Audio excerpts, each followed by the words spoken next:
Community on edge as police in Tracy, California investigate the murder of 8-year-old Sandra Cantu. Many parents in that community are fearful about the safety of their own children. We're going to speak to Sandra's mother and aunt in just a moment. But first, NBC's George Lewis has the latest on the investigation. George, good morning to you. Good morning to you, Matt. Here at the mobile home park where Sandra lived with her family, the memorial to Sandra has been taken down because of the threat of inclement weather. The stuffed animals donated to charity, as people here ask the police to bring her killer to justice. It just doesn't make sense to people here in Tracy. Why Sandra Cantu, described as sweet, kind, popular by those who knew her, could end up being killed. Her body discovered inside this suitcase that had been disposed of in a pond north of town. It's just sad that somebody would think so despicable to kill this little girl. I mean, that's crazy. It's insane. There's a monster out there. He's got to be apprehended. That feeling is echoed by many in this community who want Sandra's killer or killers caught. We feel a great deal of pressure. We want to find who is responsible for this, but we don't want to rush to judgment. At the Baptist church where police and FBI agents served a search warrant on Tuesday, church member Fred Williams was locking up after investigators left. They're doing their thing and what they're trained to do, right? You know, and they're going to hopefully they find the person that did it. And police will not say why the church, now a tourist attraction, figures into their investigation. At the school that Sandra attended, the psychologist in charge of grief counseling says Sandra's classmates are deeply upset, many having nightmares and trouble sleeping. They're mad about this, and they want to know who did it, and they want to know how somebody could do this.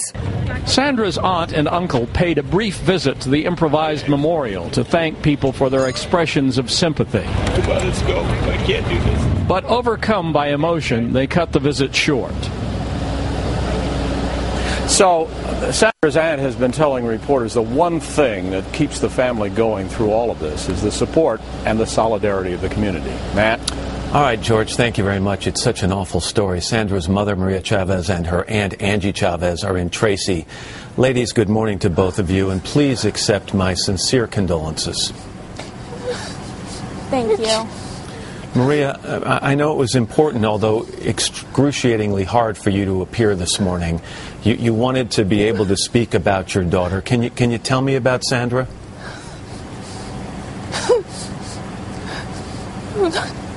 I loved her so much. She was happy.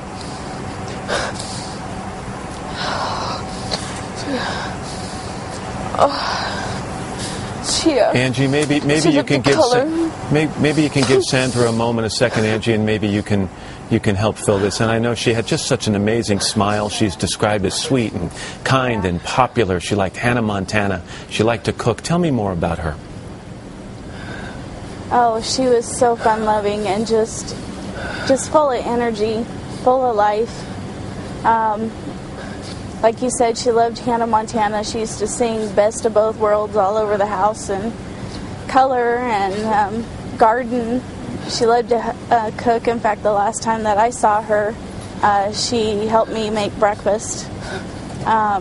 We took the kids down to Disneyland, and the first ride she wanted to go on was the Matterhorn, and at 4 years old, I thought that was pretty incredible. Pretty brave. She and her sister screamed the whole way, but she wanted to go on it again. Maria, are you okay to talk? I want to make sure you're all right. I don't know. Let me try to just ask this, Maria, and if not, Angie, you can jump in here. I mean, clearly you must have asked since Monday when you got this terrible news that her body had been found. Who could do something like this in a small community? Have you come up with any answers as to what may have happened?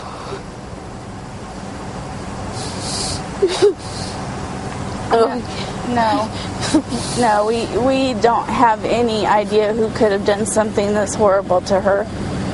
We just are praying that whoever did this gets caught and is brought to the full extent of the law. There was the questioning of a local pastor recently, a guy named Lane Lawless. He lives close to your home. Police talked to him for something like 3 hours, then searched the church. I understand he's the grandfather of a girl that Sandra played with. What's your knowledge of Pastor Lawless? I don't have any knowledge of him, but it's true that that Sandra did play with his granddaughter. Have you haven't, or anybody in the family, spoken to Pastor Lawless since this happened? No. Maria, talk to me a little about your community. I know there's been an incredible outpouring of emotion and support from the people who live there in Tracy. What have you been hearing?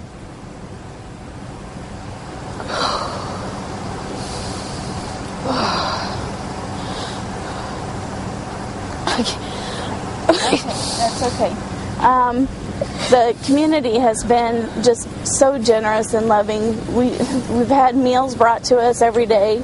There was a huge memorial out here, from what I understand, second to Princess Diana, which talks to the testament of this community and the support that they've been giving us.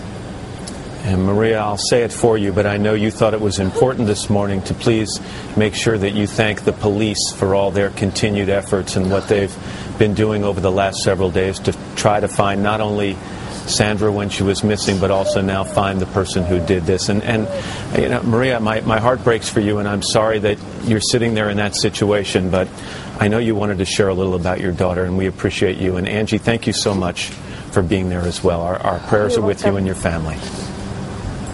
Thank you.